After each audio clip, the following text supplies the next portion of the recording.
সরকার বিরোধী বিক্ষোভে উত্তাল তুরস্ক। দেশটির জনপ্রিয় রাজনীতিবিদ ইস্তাম্বুলের মেয়র এক্রেম ইমামোগলুকে গ্রেপ্তারের প্রতিবাদে রাস্তায় নেমেছেন হাজার হাজার মানুষ। আন্দোলনের এক পর্যায়ে রব ওঠে এরদোয়ানের পদত্যাগের। দুর্নীতি ও সন্ত্রাসী কর্মকাণ্ডের অভিযোগে বুধবার ইমামোগলু সহ বেশ কয়েকজন বিরোধী দলীয় নেতাকে গ্রেপ্তার করে তুরস্কের পুলিশ। এর পরপরই বিক্ষোভ ছড়িয়ে পড়ে রাজধানী ইস্তাম্বুল সহ দেশটির নানা প্রান্তে। তুরস্কের রাজধানী আঙ্কারা সহ দেশজুড়ে বিক্ষোভের অভিযোগে অন্তত ৩৪৩ জন বিক্ষোভকারীকে গ্রেপ্তার করেছে দেশটির পুলিশ। শুক্রবার বিক্ষোভ চলাকালীন তাদের গ্রেপ্তার করা হয় বলে তুরস্কের কর্তৃপক্ষ জানিয়েছে। ইস্তাম্বুলের মেয়র ইমামোগলু দেশটির ধর্মনিরপেক্ষ রিপাবলিকান পিপলস পার্টি সিএইচপির নেতা। এরদোয়ানের অন্যতম শক্তিশালী রাজনৈতিক প্রতিদ্বন্দ্বী হিসেবে দেখা হয় সিএইচপির এই নেতাকে।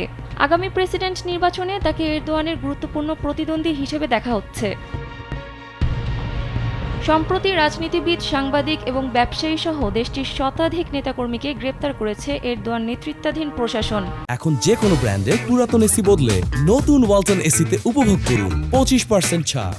সর্বশেষ গত বুধবার ইস্তাম্বুলের মেয়রকে গ্রেপ্তার করা হয়। এর আগে তার ডিপ্লোমা বাতিল করা হয়। তার গ্রেপ্তারের ঘটনায় দেশজুড়ে সরকার বিরোধী তীব্র বিক্ষোভ ছড়িয়ে পড়েছে। শুক্রবার এক বক্তৃতায় দেশটির প্রেসিডেন্ট রিসেপ তাইয়েপ এরদোয়ান বিক্ষোভের নিন্দা জানিয়ে বলেছেন, তাদের সরকার ভাঙচুর কিংবা রাস্তায় সন্ত্রাসের কাছে আত্মসমর্পণ করবে না। তিনি বলেন, জনসাধারণের শৃঙ্খলায় কোনো ব্যাঘাত ঘটানো হলে তা মেনে নেওয়া হবে না।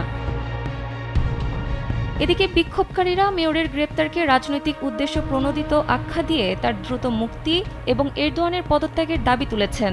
দেশটিতে ৩ দিন ধরে চলা এই বিক্ষোভ ২০১৩ সালের সরকার বিরোধী আন্দোলনের পর সবচেয়ে বড় আন্দোলন।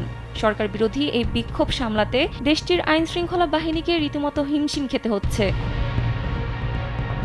এবার অবশ্য বিক্ষোভ দমনে ইস্তাম্বুলের বেশ কয়েকটি গুরুত্বপূর্ণ সড়ক বন্ধ করে দিয়েছে দেশটির প্রশাসন। এছাড়া বিক্ষোভ ছড়িয়ে পড়া শহরগুলোতে সব ধরনের জমায়েতের ওপর ৫ দিনের নিষেধাজ্ঞা দেওয়া হয়েছে।